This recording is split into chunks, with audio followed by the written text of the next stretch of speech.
हमारे YouTube channel एकता समाचार को सब्सक्राइब कीजिए, शेयर कीजिए, बेल के बटन को दबाएं और हमारी नई नई खबरें देखें। धन्यवाद। उप मुख्यमंत्री दिया कुमारी एवं जलदाय मंत्री कन्हैया लाल चौधरी ने शुक्रवार को विद्याधर नगर विधानसभा क्षेत्र के नींदर ग्राम में आयोजित कार्यक्रम में क्षेत्र के लिए 3 उच्च जलाशयों का शिलान्यास किया। लगभग 18 करोड़ रुपए की लागत से नींदर, कबीर आश्रम और माचरा हनुमान मंदिर क्षेत्र में उच्च जलाशय बनाए जाएंगे। इन उच्च जलाशयों के पूर्ण होने पर क्षेत्र की लगभग 1,13,000 आबादी को स्वच्छ एवं निर्बाध जल आपूर्ति सुनिश्चित होगी। उप मुख्यमंत्री ने कार्यक्रम को संबोधित करते हुए कहा कि सरकार गरीब, युवा, अन्नदाता एवं नारी सहित सभी वर्गों का ध्यान रखकर योजनाओं को धरातल पर उतार रही है। सरकार द्वारा प्रस्तुत बजट में सभी वर्गों को लाभ दिया गया है। उन्होंने कहा कि बजट में की गई घोषणाओं को यथाशीघ्र धरातल पर उतारने के लिए सरकार पूरी तरह प्रतिबद्ध होकर काम कर रही है। इस अवसर पर जलदाय मंत्री ने उप मुख्यमंत्री को धन्यवाद देते हुए कहा कि उन्होंने बजट में जलदाय विभाग को 15,000 करोड़ रुपए दिए हैं। इससे हर घर नल पहुंचाने के कार्य में तेजी आएगी। गौरतलब है कि बीसलपुर पृथ्वीराज नगर पेयजल योजना के तहत विद्याधर नगर विधानसभा क्षेत्र में 8 पानी की टंकियां बनाई जानी है, जिनमें से 6 का काम शुरू हो चुका है। शेष 2 टंकियों के लिए भूमि उपलब्ध होते ही इनका निर्माण कार्य शुरू हो जाएगा। एकता समाचार के लिए जयपुर से साबिर कुरैशी की रिपोर्ट।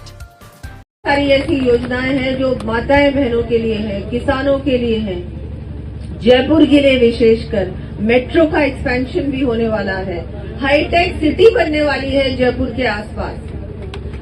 ओलंपिक्स को भी बढ़ावा हम लोग देंगे। किसान सम्मान निधि भी बढ़ाई गई है।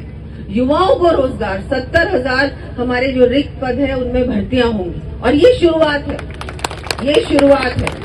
अभी तो बहुत कुछ बाकी है। अभी तो बजट आएगा जुलाई में, पूरा बजट। उसमें तो आप लोग देखिएगा क्या क्या आता है। टाइटल है जोरदार तालियां। अभी तो हाँ बिल्कुल, अभी तो ट्रेलर फिल्म बाकी है। तो आप सबको बजट की बधाई बहुत बहुत। दिया कुमारी। हमारा जो आज ये काम हुआ है, ये जैसा कि अभी मुझसे पहले सभी वक्ताओं ने आपको बताया कि अपनी बिसलपुर परियोजना है, इसमें हमारे इस बार तो अभी अपने शायद 2 टंकियां रह गई हैं। 6 टंकियों के तो शिलान्यास हो चुका है और वो 2 टंकियां रह गई हैं, उनका भी शिलान्यास बहुत जल्दी होने वाला है।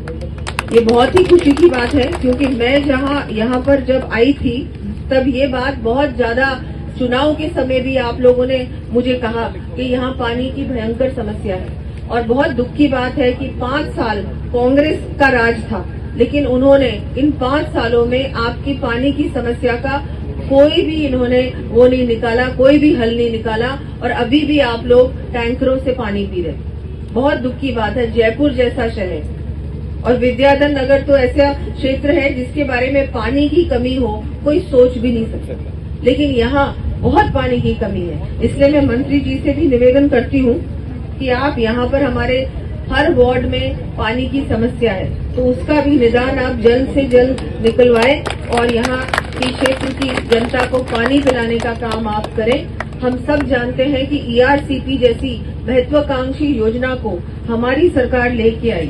उसके लिए तो हम जितना भी माननीय प्रधानमंत्री जी, जल शक्ति मंत्री जी और हमारे मुख्यमंत्री जी का और मंत्री जी का धन्यवाद दे उतना कम होगा, क्योंकि इतना कम से कम 21 जिलों को पानी मिलेगा, पीने का भी और सिंचाई का भी, जो कि एक सपना था, सपना पूरा होने वाला। तो ये इतना बड़ा काम हुआ है और भी बहुत बड़े बड़े काम होंगे। निश्चित रूप से जो सपना है, मोदी जी का सपना है कि एक विकसित भारत बनना चाहिए 2047 तक, वो विकसित भारत भी बनेगा और उसके साथ साथ विकसित राजस्थान भी बनेगा, क्योंकि डबल इंजन देख लिया आपने कल और हम लोगों ने बातें नहीं की है। हम लोग इन सब जो मैंने कल बातें रखी उन सबको आप देखिएगा बहुत जल्दी। हमारा अभी तो आचार संहिता लग जाएगी, उससे पहले ही उन पे काम शुरू हो जाएगा। जो भी टेक्निकल काम है, फाइलें चलाने का काम है, सब हो जाएगा। जैसी आचार संहिता हटेगी उस समय सब कुछ हम लोग धरातल पे उतारने का काम करेंगे। तो ये सब है और ऐसी कोई बात नहीं कही है जो हम लोग नहीं करें। कांग्रेस ने बहुत सारे, हम भी कर सकते थे, हमारा भी तो चुनाव, क्या लोकसभा चुनाव नहीं है, वो भी तो है। लेकिन ऐसा कुछ भी नहीं बोला, ऐसा कुछ भी नहीं बोला कि हम जो पूरा नहीं कर सकते, या कोई भी झूठी घोषणा या कोई भी ऐसी बात कि फ्री में ये दे देंगे, फ्री में वो दे देंगे। अरे भाई, राजस्थान की जनता स्वाभिमानी जनता है, स्वाभिमानी लोग हैं। ये फ्री में कुछ नहीं चाहते, ये अपने हक का मांगते हैं, अपने अधिकार से मांगते हैं, फ्री में नहीं मांगते। आप फ्री में क्या दोगे हमको? तो इसलिए कांग्रेस को तो आप लोगों को बिल्कुल भी, मैं पिछली बार भी कहा, अभी भी कहा कि इनके कार्यकर्ता को, इनके नेताओं को आपको घुसने नहीं देना चाहिए। इन्होंने सिर्फ लूटा है, लूटा है। आज आप लोगों के सर पर 70,800 रुपए का कर्ज भार है। आप जानते हैं ना इस बात को? आप सब लोगों के ऊपर, हम सब के ऊपर।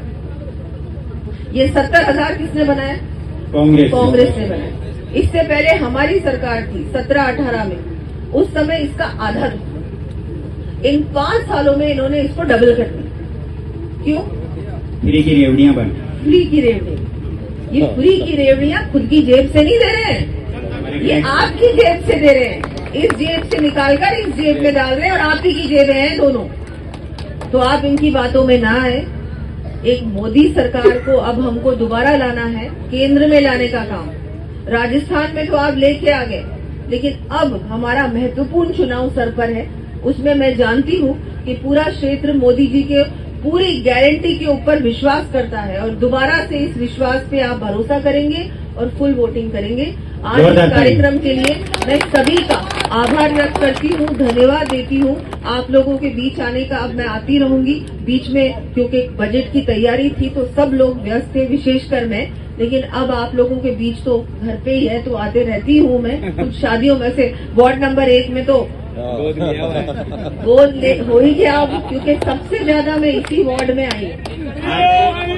जिंदाबाद, जिंदाबाद। और आप देखिए सबसे पिछड़ा यही क्षेत्र है, नहीं तो मैं आराम से आके विद्याधर नगर में आके चक्कर काट के जा सकती हूँ।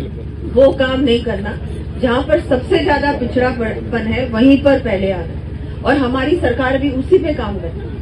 तो आप सबका आभार व्यक्त करती हूँ, सभी कार्यकर्ताओं का, सब जनप्रतिनिधियों का, हमारे मंत्री जी का, कि आपने इतना अच्छा कार्यक्रम किया।